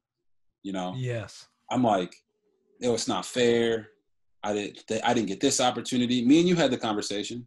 After that conversation, I was like I can't keep having this conversation. I can't keep having this conversation and just continue to hold on to that. it's going to sound cliche, but it set me free. It set me free to let that go, to say it happened. You learn from it. It happened. Now what? What do you want to do? And I did not want to be the guy that wasn't ready. So if I never played another down of football after 16, and I was out all of 17, if I had never played another down, I looked my wife in the face and I said, it's not going to be because of me. Right. It's not going to be because I wasn't ready. It's not going to be because they offered me a contract and the ones that I turned down last year, I wasn't going to accept this year. I accepted the offer. I'm like, I hate it. It's a bad offer. But guess what? I'm going to go play football. Yeah. And then Lamar Jackson 2 weeks later. Lamar got drafted 2 weeks later. I'm like, mother. Fuck, I know, dude. I feel Are they gonna? You know how it goes. Last guy in, first guy out. So I'm thinking to myself, all right, well, shoot, I just got signed. I was the third when I got signed. Now they draft Lamar. I'm the fourth. Are they gonna keep me here? And I think obviously the obvious thing is that we're both African-American quarterbacks, both Heisman Trophy winners, and both dual threat quarterbacks. I think that value is what saved me. And my reaction too. If I'd had a bad reaction to it, then I probably wouldn't have been in Baltimore. But my reaction and willing to be a mentor to him, I think is what kept me in 2018. And then obviously my play helped me make the team and all the other things. Everything else. How is your relationship with Lamar? Obviously good, but talk a little bit about Lamar and the steps he kind of made year 1 to year 2. We'll get into your playoff loss in a second, but I know, but talk about Lamar a little bit, man. Yeah, I would say that, I wasn't sure. I didn't know much about LJ when he came in. So I wasn't sure, how that was going to be. I'm a guy that I'm always competing. It's just my nature. It's how I'm wired. I'm not wired to be, a backup. It's just that's why teams were reluctant to sign me in 17, because they didn't want me to come in and challenge the starter to the level that they knew I would challenge him. Right. But with Lamar, I saw that more as an opportunity to really work on myself, if that makes sense. Give him the guidance that I didn't have when I came in. No offense to the guys that I had when I came in, but I had Rex Grossman and Kirk Cousins, 2 guys that don't play ball like I play ball, 2 guys that don't look like me, 2 guys who haven't done it the way that I've done it. And it was less guidance and more just going out there and competing every single day. Right, because one of them was in your draft. Like Kirk was in your draft class. Like for sure, Kirk, you had a different setup. Yeah, Kirk was in my draft class, and then Rex was, the gunslinger who had been to the playoffs with the Bears and was kind of, in the tail end of his career and bounced around a little bit with Shanahan. Having fun. Just having fun. And, you were no look passes. Yeah, look passes. Like Rex was, don't get me wrong, Rex was awesome. Like I enjoyed the time, but it wasn't like I had a quarterback to mentor me in the ways that Lamar has had with me over the past couple of years. So I wanted to be that for him. I let him know early on, like, look, man, I'm here for you. If you got any questions, you can ask me. I constantly talk to him, but I'm also here to whip your ass. Okay, this is what it is. Like, hey, I want that spot. I want that spot, but I'm here to help you. And our relationship in year 2, I believe, was better than year 1. Our relationship in year 1 wasn't bad. I think our relationship in year 1 was good. He came to me, talked to me. We talked about different things. I mentored him on certain things. But our relationship last year was light years ahead, because I felt like a lot in year 1 I was having to go to him and say, hey, this, that, and the other. And in year 2, he was coming to me. He was more actively trying to learn and ask me questions about certain things, because he constantly reminds me of this. He says, hey, man, I ain't forgot. You RG3. I'm like, And it makes me laugh because I'm like, yo, am I really that old? Like, am I that old that he that he sees me that way? And he does see me that way. He sees me as RG3, and I think in year 2 he started to see me as a brother. You know what I'm saying? Yeah. And that's what I want for him. Like I told him the other day on one of our Zoom meetings, I said, look, man, this has been awesome to be a part of this with you. To watch you blossom from year 1 to year 2 and go win the MVP and put up the numbers that you put up from all the hard work that you've done. And I let him know, like, bro, that is you. That's not me.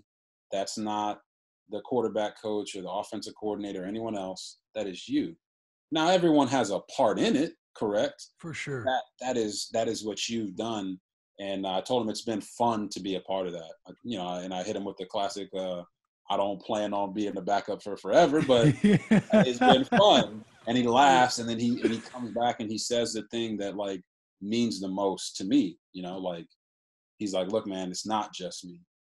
I needed you guys to get it done, and I want you to know that this is us. And I'm like, that means a lot, right?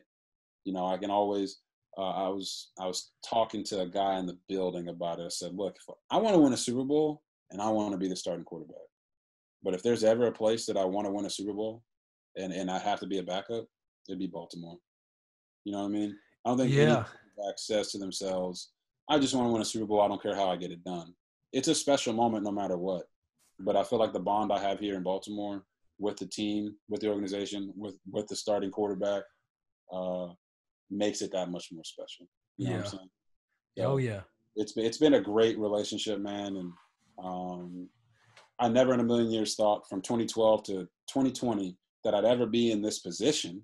Right. You know what I mean? But now that I'm in this position currently, I don't think there'd be a better situation for me to be in where I'm at.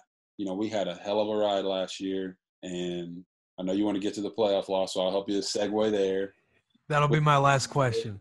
We had a hell of a year, and I think I played more than any backup quarterback that didn't have an injury to the starter. Right.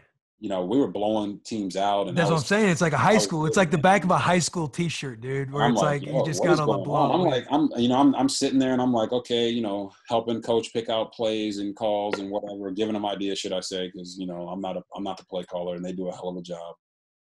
But, giving them ideas from what I see, yada, yada.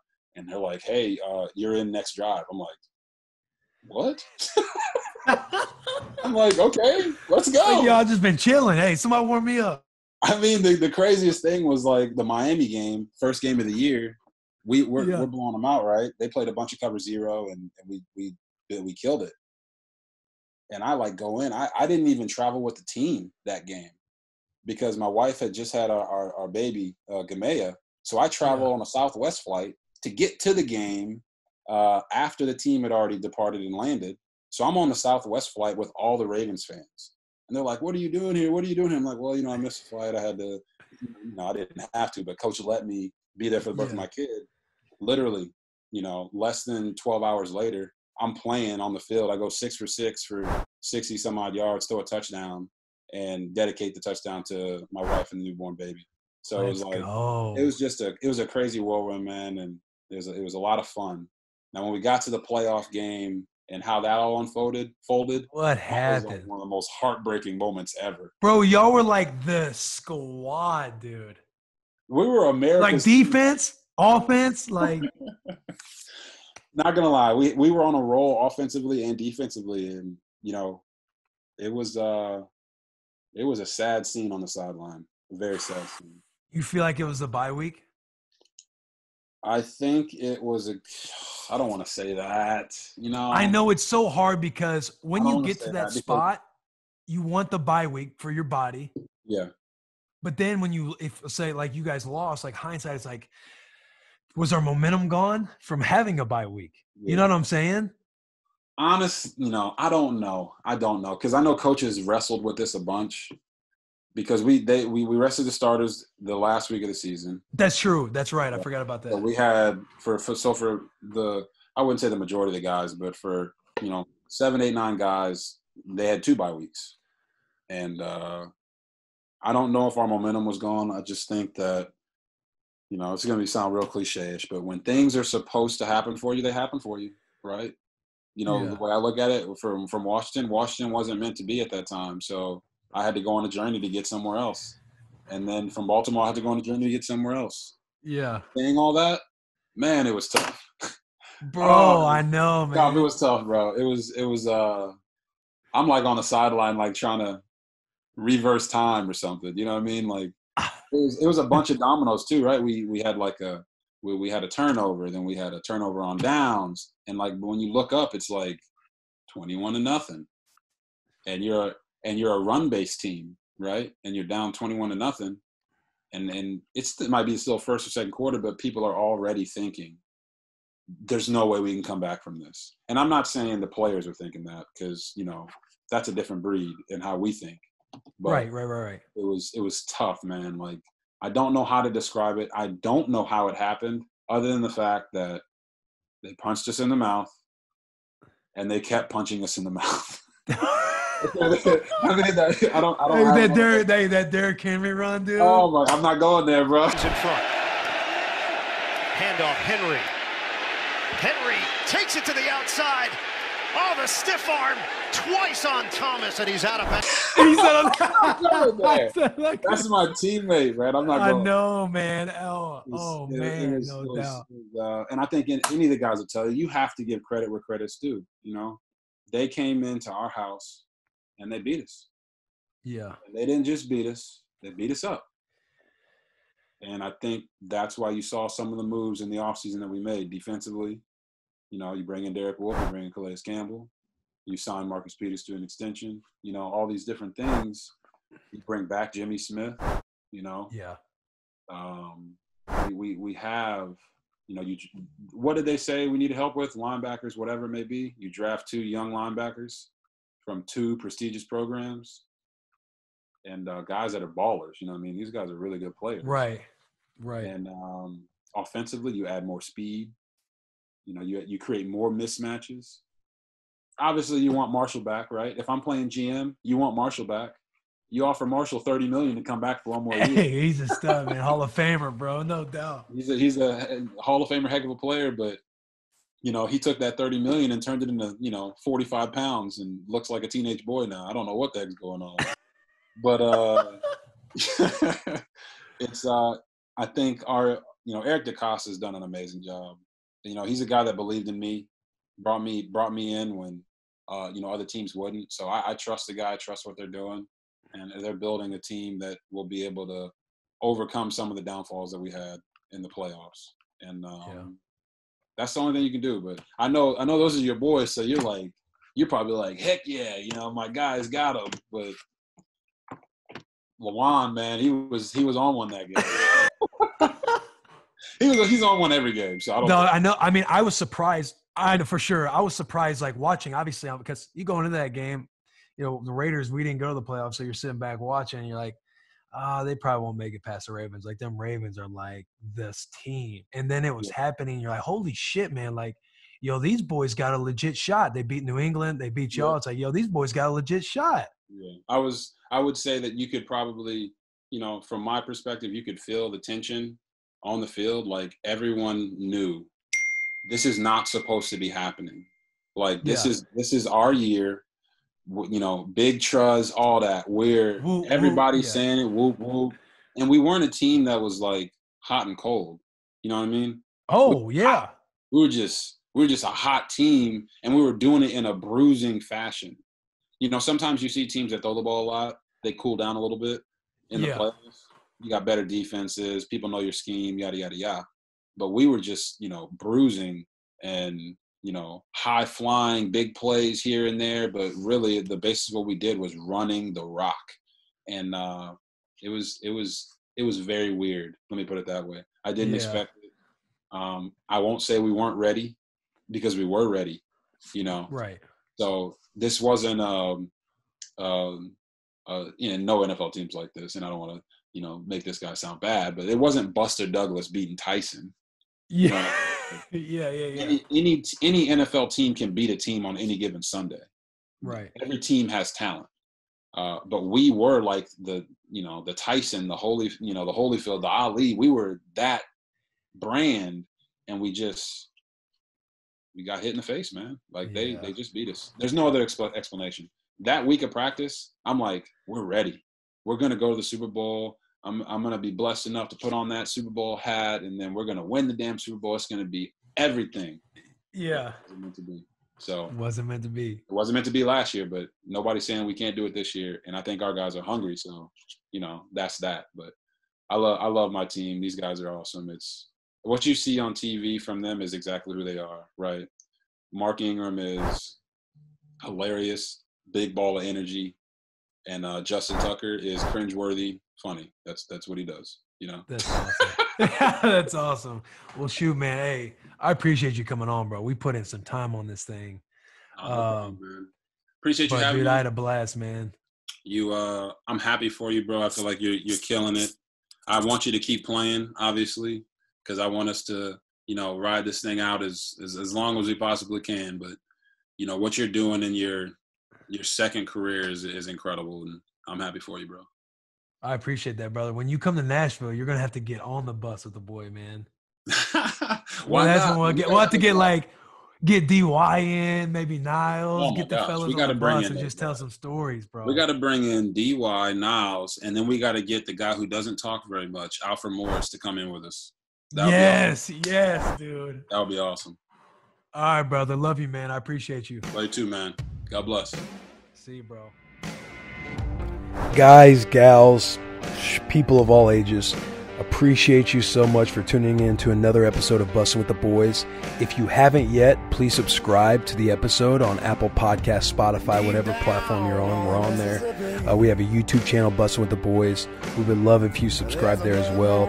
If you are subscribed and you want to be more for the boys, unsubscribe and resubscribe again. It sounds funny and stupid and kind of obnoxious, but all of your subscriptions and resubscribing and stuff, it helps in these little algorithm games for climbing charts, because again, we are very organic. You guys, where we're at is because of you guys, so we like to keep it fucking organic and just from us, dude, us versus the world. But we really do. We really appreciate your guys' support. A few of you had questions about merchandise. You can go, our merchandise store is on barstoolsports.com. Go over to shop, and we are under the brand Bussin' with the Boys. You can find all of our gear there. We restock constantly now. If you guys have any ideas, shout us out. If you guys buy the gear, shout us out. We really do love when you guys talk back to us, add us, mention us, put us on your stories, tag us, all that fun stuff. We like grabbing that stuff and putting it on our YouTube episodes. And again, we just love it, man. We love you guys. We appreciate you so much. Keep being for the fucking boys. Keep being a wolf. The biggest of hugs and the tiniest of kisses. We love you. We appreciate you. Tune in next week for another episode of Bussin' with the Boys.